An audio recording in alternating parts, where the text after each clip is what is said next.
हरे कृष्णा। ओम नमः शिवाय। आप सभी के दिन शुभ हो। आज कार्तिक पूर्णिमा के दिन सुनिए कार्तिक मास महात्म के 30वां और 31वां अध्याय संपूर्ण कथा, साथ ही आरती विस्तार से।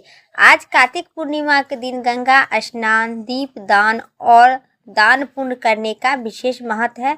ऐसा माना जाता है कि इस दिन स्नान और दीप दान करने से मनुष्य की समस्त पाप का नाश होता है।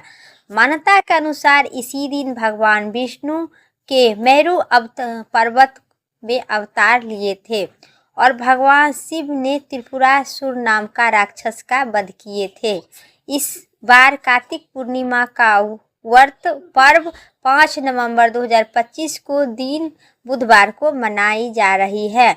वही इस दिन कुछ खास व्रत और उपाय है जो माँ लक्ष्मी और भगवान विष्णु की कृपा प्राप्ति के लिए किया जाता है।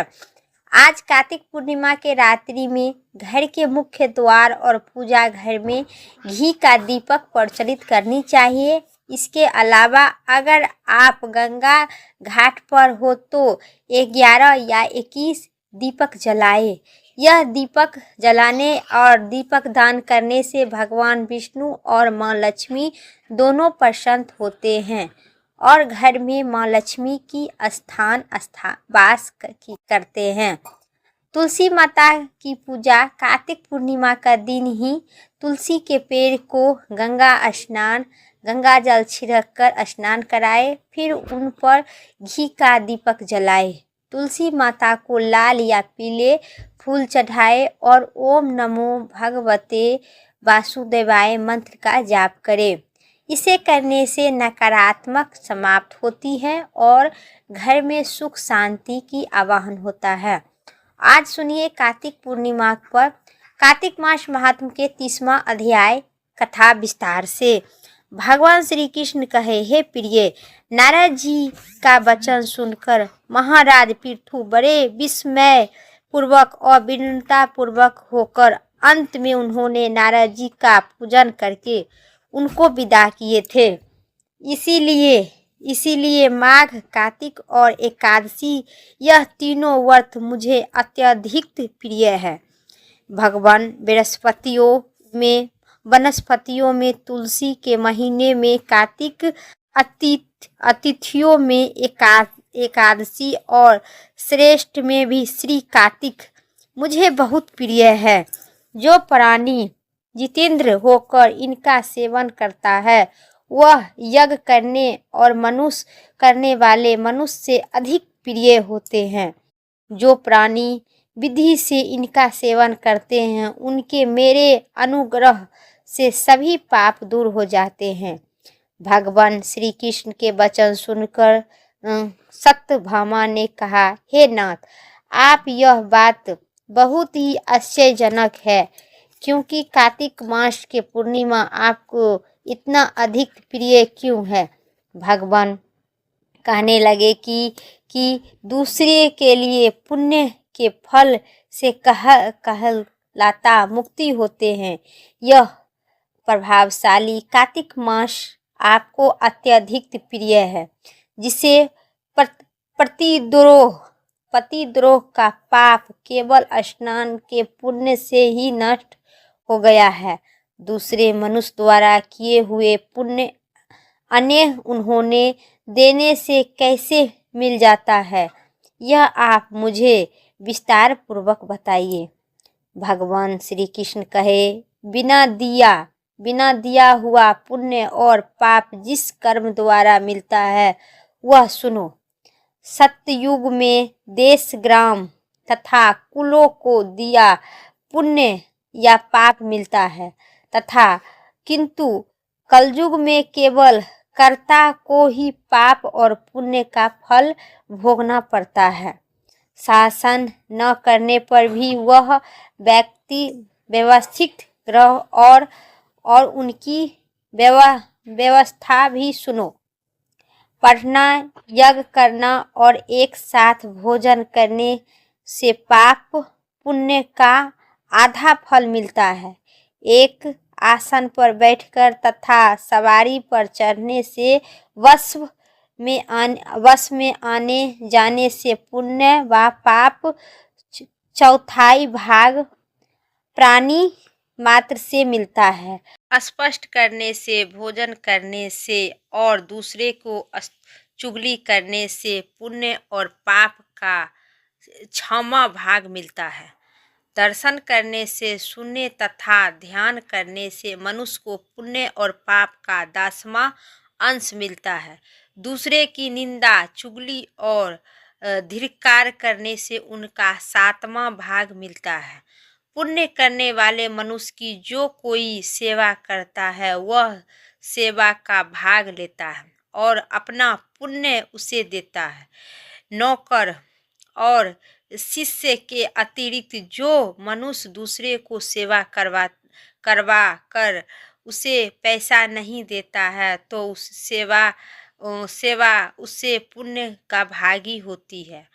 पंक्ति में बैठते हुए भोजन करने वाले पत्तल जो व्यक्ति उठाकर उसे जिसकी पत्तल उसे साघी में बैठकर पुण्य का 6वां भाग देता है। स्नान तथा ध्यान इत्यादि करते हुए मनुष्य जो भी व्यक्ति बातचीत करता है उसे स्पष्ट करता है, वह अपने पुण्य का 6वां भाग उसको डाल देता है। जो मनुष्य धर्म से, कर्म से के लिए दूसरे को धन मांगता है, पुण्य का भागी दूसरे हो जाता है। ठीक उसी तरह जिस तरह की दान करने वाले मनुष्य का भागी होता है, जो मनुष्य धर्म का उपदेश करता है और तत्पश्चात स्वैत से याचना करता है, वह अपने पुण्य का 6वां भाग उसे देता है। जो मनुष्य दूसरों का धन चुराकर उससे धर्म करता है वह चोरी का फल भोगना होता है और शीघ्र से निर्धन हो जाती है, और जिसका धन चुराता है वह पुण्य की भागी होती है। बिना श्रेय से उतारे जो मनुष्य मर जाते हैं उनका श्रेणी देने वाले सज्जन पुण्य के भागी होते हैं।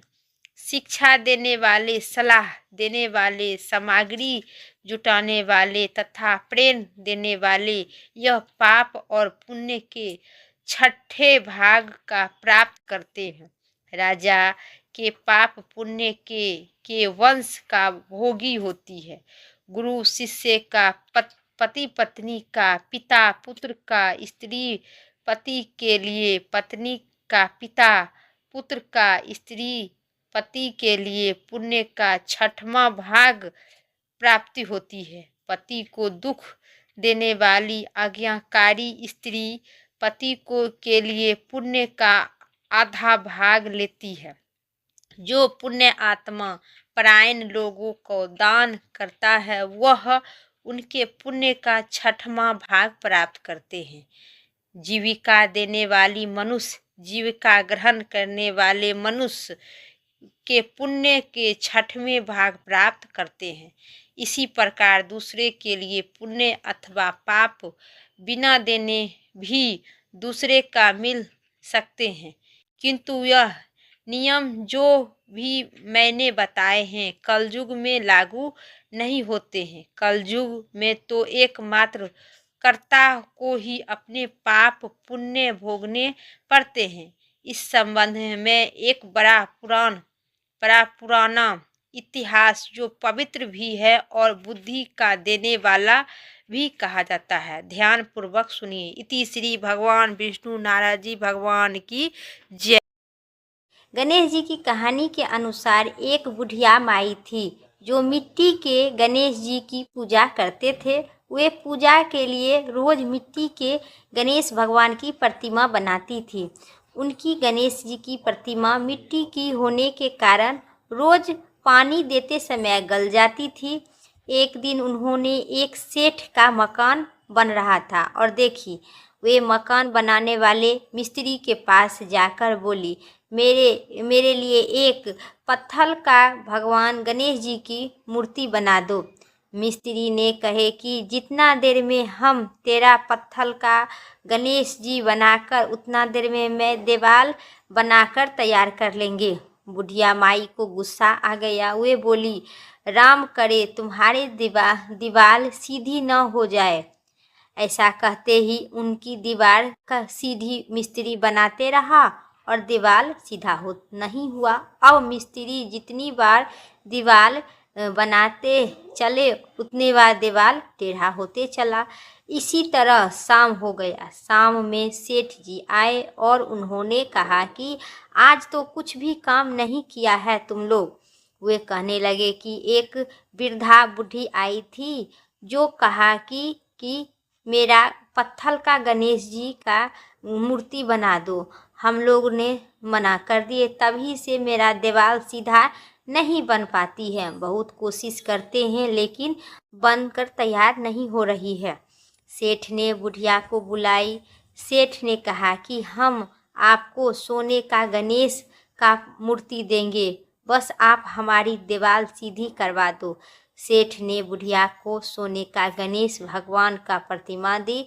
इससे सेठ की दीवार सीधा हो गई। हे विघ्नहर्ता गणेश जी, जैसे सेठ को दीवार और सभी काम मनोकामना पूर्ण किए, वैसे ही जो कथा पढ़ता अथवा सुनता है सभी संसारवासी को आप सभी मनोकामना पूर्ण करना। बोलिए गणेश जी भगवान की जय।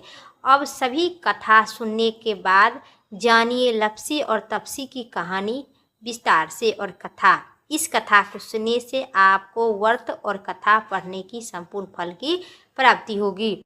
एक लप्सी थी और दूसरी तपसी थी। कथा इसी प्रकार है। एक समय की बात है, लप्सी तपसी नाम के दो बहन थे, जिनमें तपसी हमेशा भगवान की तपस्या करने में लीन रहा करती थी। वही उनका भाई लप्सी प्रत्येक दिन सवा सेर का लप्सी बनाकर भगवान विष्णु को भोग लगाकर फिर वह भोजन स्वयं खा लेती थी। एक दिन किसी कारण से दोनों भाइयों में झगड़ा हो गया। तपसी ने कहा कि मैं बड़ा हूँ।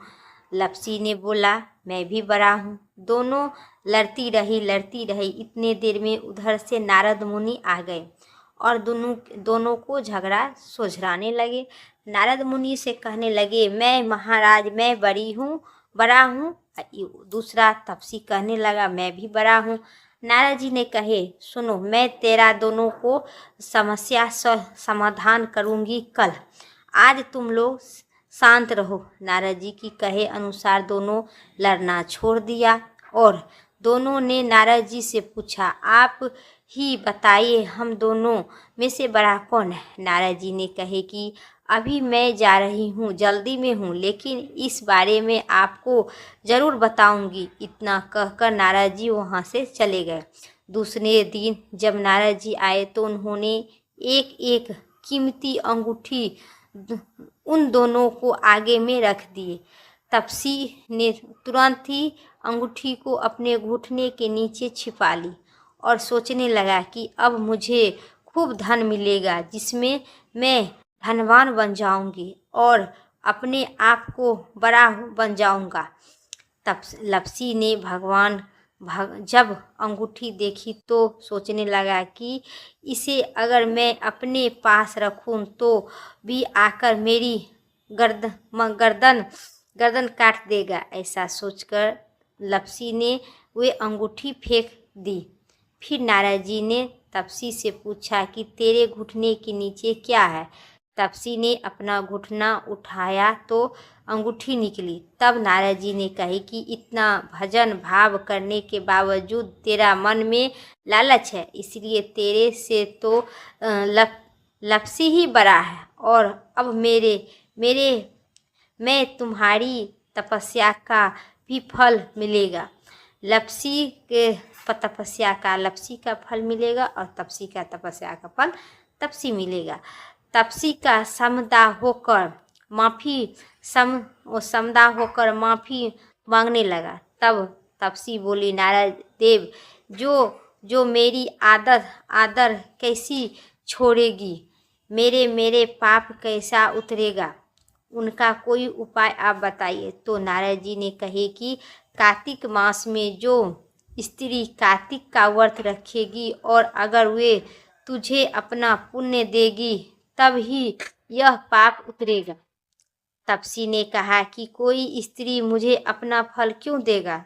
तब नारद जी ने कहे कि अगर कोई गाय और कुत्ते की रोटी नहीं खिलाएगी तो सो फल तुम्हें मिलेगा। अगर कोई व्यक्ति किसी ब्राह्मण को भोजन नहीं करवाएगा और भोजन करवाकर दक्षिणा नहीं देगा, विदाई नहीं देगा, वो फल तुम्हें मिलेगा। यदि कोई साड़ी के साथ ब्लाउज नहीं देगा सो फल तुझे मिलेगा। यदि कोई व्यक्ति दीप से दीप जलाएगा सो फल तुझे मिलेगा। वही अगर कोई भी व्यक्ति अगर दीप से दीप जलाएगी वो सो फल तुम्हें मिलेगा। तुम्हारी पूजा करने के बाद, कथा का पाठ करने के बाद अंत में तुम्हारी कहानी नहीं सुनेगी सो फल तुम्हें मिलेगा। कहते हैं उसी दिन से हर व्रत के कथा के साथ ही लप्सी और तपसी की कहानी पढ़ी अथवा सुनी जाती है। बोलिए लप्सी सन सबको होना, तपसी सन किसी को नहीं। बोलिए श्री विष्णु भगवान की जय। तुलसी माता की आरती विस्तार से। तुलसी महारानी नमो नमो, हरि के पटरानी नमो नमो, तुलसी माता नमो नमो। धन तुलसी पूरन तब किन्हो, शालिग्राम बनी पटरानी। जाके पत्र मजरी कोमल, श्रीपति कमल चरण लपटानी। तुलसी महारानी नमो नमो, हरि के पटरानी नमो नमो। धूप दीप नवेद्य आरती, पुष्प की वर्षा बरसानी। 56 भोग 36 व्यंजन, बिन तुलसी हरि एक न मानी। तुलसी महारानी नमो नमो, श्रीहरि के पटरानी नमो नमो। विष्णु भगवान के पटरानी नमो नमो, तुलसी माता नमो नमो। सभी सखियन मैया तेरे यश गावे, भक्ति दान जो महारानी नमो नमो। तुलसी महारानी, तुलसी महारानी नमो नमो। शिव हरि के पटरानी नमो नमो, तुलसी महारानी नमो नमो। माता तुलसी की जय, माता तुलसी की जय, भगवान विष्णु की जय। मेरा आरती पसंद आई, अच्छी लगी वीडियो तो लाइक करें, चैनल पर नए हैं सब्सक्राइब करके कमेंट बॉक्स में विष्णु भगवान और तुलसी माता की जय जरूर लिखें। फिर अगली वीडियो लेके आते तक वो हर हर महादेव।